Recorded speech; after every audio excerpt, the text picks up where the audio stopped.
بسم اللہ الرحمن الرحیم۔ آج ہم بیان کریں گے حضرت لوط علیہ السلام کا واقعہ۔ اللہ تعالیٰ کے بھیجے ہوئے فرشتے جب حضرت ابراہیم علیہ السلام کے امور سے فارغ ہوئے تو ان فرشتوں نے شہرستان لوط کا قصد ارادہ کیا۔ حضرت ابراہیم علیہ السلام نے ان فرشتوں سے کہا کہ میں بھی تمہارے ساتھ چلتا ہوں۔ وہ فرشتے بولے، اے ابراہیم خلیل اللہ، ہم لوگ تو اللہ تعالیٰ کے بھیجے ہوئے ہیں اور اس شہر کے باشندوں کو ہلاک کرنے کے لیے جاتے ہیں، آپ ہمارے ساتھ نہ چلیں کیونکہ عذاب الہی کے دیکھنے کی طاقت تمہیں نہ ہوگی۔ حضرت ابراہیم علیہ السلام نے کہا، خدا حافظ ہے، میں تو تمہارے ساتھ عذاب الہی کو دیکھنے چلوں گا جو قوم لوط پر بھیجا گیا ہے۔ یہ کہتے ہی حضرت ابراہیم خلیل اللہ اپنے اونٹ پر سوار ہو کر ان فرشتوں کے ہمراہ چل دیے۔ جب تقریباً 1.5 کوس کے فاصلے پر جا پہنچے تو فرشتوں نے با ادب عرض کی کہ ابراہیم خلیل اللہ، آپ یہیں ٹھہریں، آپ کے واسطے آگے جانے کا حکم قطع نہیں ہے۔ یہ سن کر حضرت ابراہیم خلیل اللہ فوراً اپنے اونٹ سے نیچے اتر پڑے اور خدا کی عبادت میں مشغول ہو گئے، اور وہ فرشتے اس شہرستان میں قوم لوط کی اس جگہ پر جا پہنچے جس جگہ میں حضرت ابراہیم علیہ السلام نے فرمایا تھا کہ یہاں کے لوگ بد کردار اور بد فعل ہیں، کہ مردوں کے ساتھ مردوں اور عورتوں کے ساتھ عورتیں فعل بد کی مرتکب ہوتی ہیں اور راہ زنی سے لوگوں کا مال چھین لیتے ہیں۔ اور اسی وقت یہ بھی حضرت ابراہیم علیہ السلام نے فرمایا تھا کہ جو لوگ اس بد فعل میں گرفتار ہیں ان پر غضب الہی آئے گا اور وہ سب کے سب ہلاک کر دیے جائیں گے، اور یہ چیز خداوند قدوس اپنے فیصلے میں طے کر چکا ہے کہ جو قوم سرکشی، ظلم و تعدی کرے گی اور خدا تعالیٰ کے احکامات سے روگردانی کرے گی، اس پر ضرور غضب الہی نازل ہوگا اور وہ دنیا میں ہلاک کر دیے جائیں گے۔ چونکہ حضرت ابراہیم خلیل اللہ اللہ تعالیٰ کے برگزیدہ پیغمبروں میں سے ہیں اور خداوند کریم اپنے پیغمبروں کی بات کبھی رائے گاں اور مسترد نہیں کرتا، چنانچہ آپ نے جس چیز کی خبر اس قوم کو دی تھی وہ بہت جلد ان پر مسلط کر دی گئی اور وہ لوگ ہمیشہ کے لیے اس صفحہ ہستی سے مٹا دیے گئے۔ چونکہ وہ فرشتے خدا کا حکم لے کر اس قوم لوط کی طرف بھیجے گئے تھے تو انہوں نے اللہ کے حکم سے ان شہروں کو سوائے ایک شہر جس کو سدوم کہتے ہیں اس کو محفوظ رکھا اور باقی تمام شہرستان کو الٹ دیا۔ چونکہ سدوم کے رہنے والے اس فعل میں گرفتار نہیں تھے، اور جب انہوں نے ان 6 شہروں کے لوگوں کو دیکھا کہ یہ لوگ اپنی بدکرداریوں اور بدفعلیوں میں مبتلا ہے تو ان لوگوں نے ان کے ساتھ اپنی شادی بیاہ وغیرہ بھی موقوف کر دیا۔ اس واسطے اللہ تعالیٰ نے اہل سدوم کو ان پر فضیلت دی اور نجات بخشی، اور اس شہرستان کے باشندوں میں لاکھوں آدمی قوی و ہیکل اور جنگی تھے، سب کے سب ہلاک کر دیے گئے۔ الغرض وہ فرشتے جو اللہ تعالیٰ کی طرف سے عذاب الہی لے کر آئے تھے وہ سب حضرت لوط علیہ السلام کے گھر گئے اور ان کی بیٹیوں کو سلام کیا۔ ان کی بیٹیوں نے سلام کا جواب دیا۔ بعد حضرت جبریل علیہ السلام نے ان سے کہا کہ کوئی آدمی اس شہر میں ایسا ہے کہ ہم مسافروں کو آج کی شب مہمان رکھے اور کھانا کھلائے؟ انہوں نے جواب دیا کہ سوائے ہمارے باپ کے اس شہر میں تو کوئی نہیں، آپ لوگ ذرا صبر کیجئے، وہ خدا کی عبادت سے فراغت پالے تو البتہ وہ تمہاری کچھ خدمت ضرور کریں گے۔ جب حضرت لوط علیہ السلام نے خدا کی عبادت سے فراغت پائی تو اپنے گھر کے دروازے پر دیکھا کہ 12 شخص صاحب جمال اور کم سن بال بنائے ہوئے اور کپڑے معطر پہنے ہوئے آئے ہیں۔ آپ ان کو دیکھ کر کچھ اندیشہ کرنے لگے کہ یہ مہمان تو صاحب جمال و کم سن ہے، خدا نہ خواستہ اگر قوم کو معلوم ہو گیا تو یہ قوم ان مہمانوں کے ساتھ بدفعلی نہ کرنے لگے، یہ تو ہمارے لیے بڑی ندامت اور شرمندگی کی بات ہوگی اور میں بہت زیادہ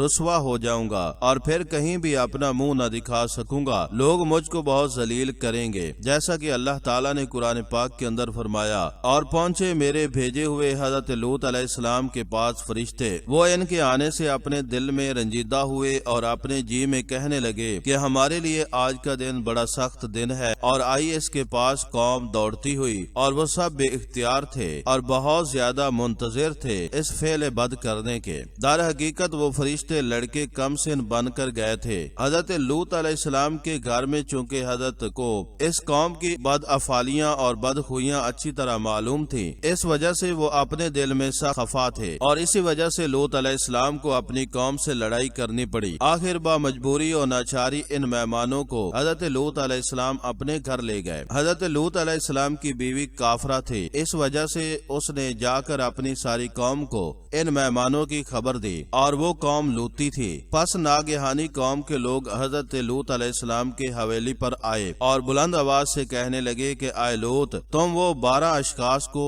جو خوبرو اور نہایت حسین و جمیل ہے اور کم سن بھی ہے، آج وہ ہمارے سب تیرے مہمان ہوں گے، تم انہیں ہمارے پاس بھیج دو۔ حضرت لوط علیہ السلام نے باوجہ خوف کے ان لوگوں سے کہا کہ جیسا کہ اللہ تعالیٰ نے فرمایا۔ حضرت لوط علیہ السلام نے کہا، اے قوم، یہ میری بیٹیاں حاضر ہیں اور یہ پاک ہیں، میں تمہارا نکاح ان سے کر دوں گا، بس تم لوگ اللہ تعالیٰ سے ڈرتے رہو اور مجھ کو رسوا مت کرو، یہ لوگ ہمارے مہمان ہیں۔ کیا اے قوم میری، تم میں سے ایک آدمی بھی ایسا نہیں ہے کہ وہ سیدھے راستے پر گامزن ہو اور نیک بات کے سمجھنے کی صلاحیت رکھتا ہو۔ حضرت لوط علیہ السلام کے گھر میں فرشتے مہمان بن کر اترے تھے اور قوم ان نوجوان اور صاحب جمال مہمانوں کو دیکھ کر دوڑی ہوئی حضرت لوط علیہ السلام کے گھر آئی اور حضرت لوط علیہ السلام سے ان مہمانوں کی عزت و آبرو بچانے کے لیے ہر ممکنہ کوشش کی، لیکن ان کافر قوم نے حضرت لوط علیہ السلام کی بات تسلیم نہ کی اور حضرت لوط علیہ السلام کے گھر کے دروازے توڑ ڈالے اور پھر کہا، وہ قوم کے لوگ بولے کہ تو جان چکا ہے کہ ہم کو تیری بچیوں سے غرض نہیں اور تجھ کو تو اچھی طرح معلوم ہے جو ہم چاہتے ہیں، تم اپنے مہمان کو ہمارے پاس بھیج دو۔ حضرت لوط علیہ السلام نے فرمایا، حضرت لوط علیہ السلام کہنے لگے، اگر مجھ کو تمہارے سامنے زور ہوتا یا جا بیٹھتا کسی محکم آسرے میں، یعنی اے قوم مجھے قوت ہوتی تو تمہارے ساتھ لڑنا، لیکن میں نے صبر کیا اور پناہ چاہی خدا کی، تمہارے شر سے تمہارے مہمانوں کو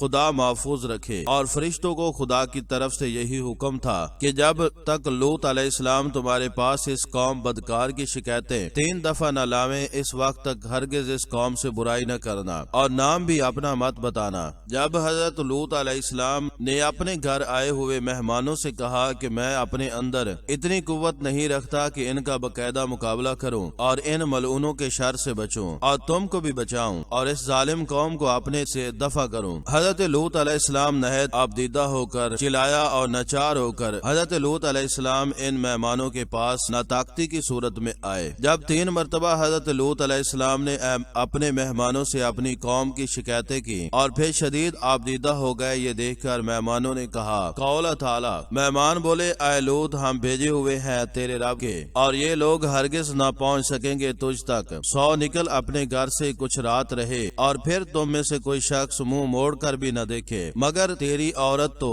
انہی میں سے ہے، اور جو عذاب الہی ساری قوم پر آئے گا وہی تمہاری بیوی پر بھی آئے گا، اور عذاب الہی کے آنے کا وقت اور وعدہ علل صبح ہے۔ اور پھر مہمانوں نے حضرت لوط علیہ السلام پر اچھی طرح ظاہر کر دیا کہ ہم لوگ سب اللہ تعالیٰ کے بھیجے ہوئے فرشتے ہیں اور قوم لوط پر عذاب الہی لے کر آئے ہیں، اور ہم لوگ یہ بتا دینا چاہتے ہیں کہ آج آپ سب اس قوم سے بچ کر محفوظ جگہ پر چلے جائیں جہاں اللہ تعالیٰ کا حکم ہو، کیونکہ آج شب کو صبح کے وقت اس قوم پر عذاب الہی آئے گا۔ حضرت لوط علیہ السلام نے مزید معلومات کی صورت میں ان فرشتوں سے پوچھا کہ یہ عذاب الہی اول شب آئے گا یا آخر شب؟ اتنے میں وہ مردود بھی حضرت لوط علیہ السلام کے گھر کو کھودنے لگے اور کہنے لگے، قول تعالی، اے لوط، ابھی تک صبح نزدیک نہیں ہوئی، یعنی اے لوط صبح ہو رہی ہے، مگر تم نے جو ہم سے کہا تھا وہ اب تک کچھ نہ کیا۔ اور یہ کہتے ہی ان لوگوں نے چاہا کہ فرشتوں پر دست دراز ہوئیں۔ یہ کیفیت دیکھ کر حضرت جبریل علیہ السلام نے معمولی سی حرکت کی اور باحکم خدا وہ فی الفور طمس ہو گئے، یعنی آنکھ ناک منہ ان سب کے یکساں ہو گئے، اور تحقیق ارادہ کیا حضرت لوط علیہ السلام کے مہمانوں پر دست درازی کا تو کھو دیں، ہم نے ان کی آنکھیں، اب چکھو عذاب میرے کو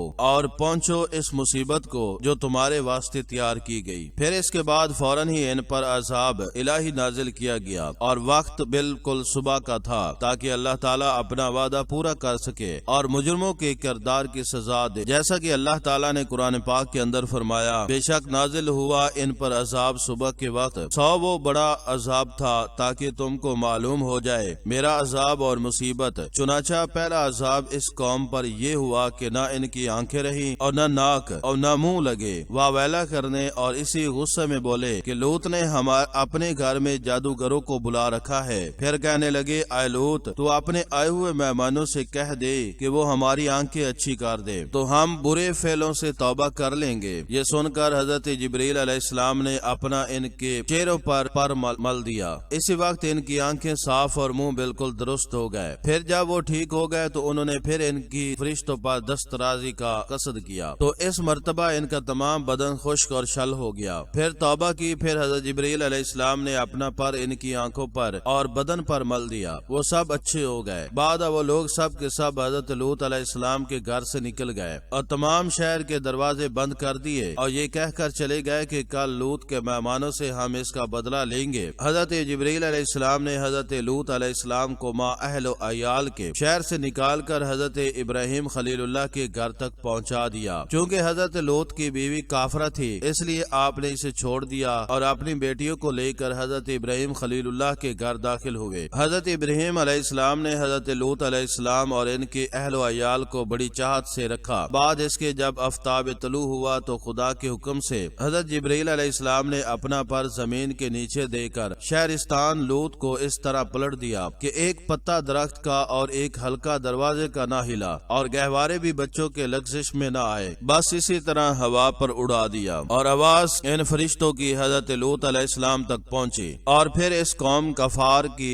کچھ خبر نہ ملی۔ حضرت ابراہیم علیہ السلام اس کی ہیبت سے بے ہوش ہو گئے۔ اسی وقت حضرت جبرائیل علیہ السلام نے آ کر حضرت ابراہیم علیہ السلام کو تسلی دی اور اپنی گود میں لے لیا۔ جب پہنچا حکم ہمارا، کر ڈالی وہ بستی نیچے اوپر اور برسائی ہم نے ان پر کنکریاں پتھر کی تہ بتہ۔ حضرت لوط یہ حال دیکھ کر تاسف و زاری کرنے لگے اور شہر کی طرف نگاہ اٹھا کر دیکھا تو بہت خراب ہو چکا ہے اور ہر شخص کے گلے میں لعنت کا توق پڑا ہوا ہے اور اس توق پر اس کا نام بھی لکھا ہوا ہے، جیسا کہ اللہ تعالیٰ نے قرآن پاک کے اندر فرمایا، نشان کیے ہوئے نزدیک پروردگار تیرے کے اور نہیں ہے وہ ظالموں سے دور۔ حضرت ابراہیم علیہ السلام نے حضرت جبرائیل علیہ السلام سے پوچھا کہ اس قوم کا کون سی جگہ ٹھکانہ ہے؟ وہ بولے ان لوگوں کا 7 طبق نیچے دوزخ حاویہ میں ٹھکانہ ہوگا۔ حشر کے دن حساب سے فارغ کر کے ان لوگوں کو دوزخ میں ڈال دیا جائے گا۔ اس بات کو سن کر حضرت لوط ابراہیم علیہ السلام پھر اپنے خدا کی عبادت میں مشغول ہو گئے۔ پس حضرت ابراہیم علیہ السلام کے 4 بیٹے تھے، یعنی حضرت اسماعیل علیہ السلام بی بی ہاجرہ کے بطن سے، حضرت اسحاق علیہ السلام اور مدین اور مدائن بی بی سیرہ کے بطن سے تھے، اور حضرت اسماعیل علیہ السلام کے صرف ایک بیٹے تھے، لیکن تورات میں لکھا ہے کہ 12 بیٹے تھے۔ ایک بیٹے کی روایت زیادہ صحیح معلوم ہوتی ہے۔ ان کا نام کیدار تھا اور اس کے جسم کی قدامت 40 گز لمبے 7 گز موٹے اور چوڑے عرب کے سلطان تھی اور تمام عرب ان کا مطیع اور فرما بردار تھا۔ اور حضرت اسحاق علیہ السلام کے 2 بیٹے تھے، ایک کا نام عیس اور دوسرے کا نام یعقوب، اور مدین کے ایک بیٹے کا نام شعیب۔ مدین کے بیٹے عجم بادشاہ تھے۔ پس حضرت ابراہیم علیہ السلام کی عمر 120 برس کی ہوئی تو آپ کا انتقال ہوا، اور چونکہ حضرت ابراہیم علیہ السلام موت سے ہر وقت ڈرتے تھے اس لیے حق تعالیٰ نے چاہا کہ ان کی موت اس کی مرضی کے موافق کی جائے۔ ناگہاں ایک بوڑھا مہمان حضرت ابراہیم علیہ السلام کے پاس بھیجا۔ حضرت ابراہیم علیہ السلام نے اسے کھانا لا دیا، مارے ذوف کے وہ کھانا نہ کھا سکا۔ پھر حضرت ابراہیم علیہ السلام نے اس سے پوچھا کہ آپ کی کیا عمر ہوگی؟ اس نے جواب میں حضرت ابراہیم علیہ السلام سے کہا کہ میری عمر اس وقت تقریباً 120 سال کی ہے۔ یہ سن کر حضرت ابراہیم علیہ السلام بہت افسوس کرنے لگے کہ مجھ کو بھی شاید اس سن و سال میں یہ حال گزرے، ابھی تو میری عمر اس سے 10 سال کم ہے۔ تب آپ نے کہا، یا الہی میں اپنی عمر اس سے زیادہ نہیں چاہتا ہوں۔ اس کے بعد 4 بیٹوں کو بلا کر وصیت کی، جیسا کہ اللہ تعالیٰ نے ارشاد فرمایا، اور یہی وصیت کی حضرت ابراہیم علیہ السلام نے اپنے بیٹوں کو۔ اور یعقوب نے، اے بیٹو، اللہ تعالیٰ کے تمام مخلوق میں سے تم کو چن کر اپنا دین دیا اور تم کبھی بھی غیر مسلم ہو کر نہ مرنا۔ اللہ تعالیٰ نے اس دین کو دین اسلام فرمایا اور یہ چیز میں نے تم کو سنا دی اور بتا دی ہے۔ حضرت اسماعیل علیہ السلام نے اپنے باپ حضرت ابراہیم خلیل اللہ سے عرض کی کہ آپ کو خدا تعالیٰ نے کس کام کے سبب سے نبوت خلافت سے سرفراز فرمایا؟ حضرت ابراہیم علیہ السلام نے فرمایا کہ 3 سبب سے مجھے نبوت سے اللہ تعالیٰ نے نوازا۔ اول، میں نے کبھی بھی روزی کا غم نہیں کیا کہ میں کل کیا کھاؤں گا، اور دوسرا، بغیر مہمان کے کھانا نہیں کھایا، اور تیسرا یہ کہ جب کوئی کام دنیا اور آخرت کا آ پڑتا تو پہلے آخرت کا کام کرتا، بعد میں دنیا کا۔ ان 3 کام کے سبب اللہ تعالیٰ نے مجھ کو خلافت اور نبوت اور کرامت بخشی۔ بمصداق اس آیت کریمہ کے قول تعالیٰ، اور اللہ تعالیٰ نے حضرت ابراہیم علیہ السلام کو اپنا دوست بنا لیا۔ یہ وصیت کر کے اپنے بیٹوں کو حضرت ابراہیم خلیل اللہ نے انتقال فرمایا اور وہیں مدفون ہوئے۔ بعد انتقال حضرت ابراہیم علیہ السلام کے سب بیٹے اپنے اپنے مقام پر چلے گئے اور وہی سکونت اختیار کر لی۔ پھر حضرت اسماعیل علیہ السلام نے حضرت اسحاق علیہ السلام سے کہا مجھے کچھ باپ کے ورثے سے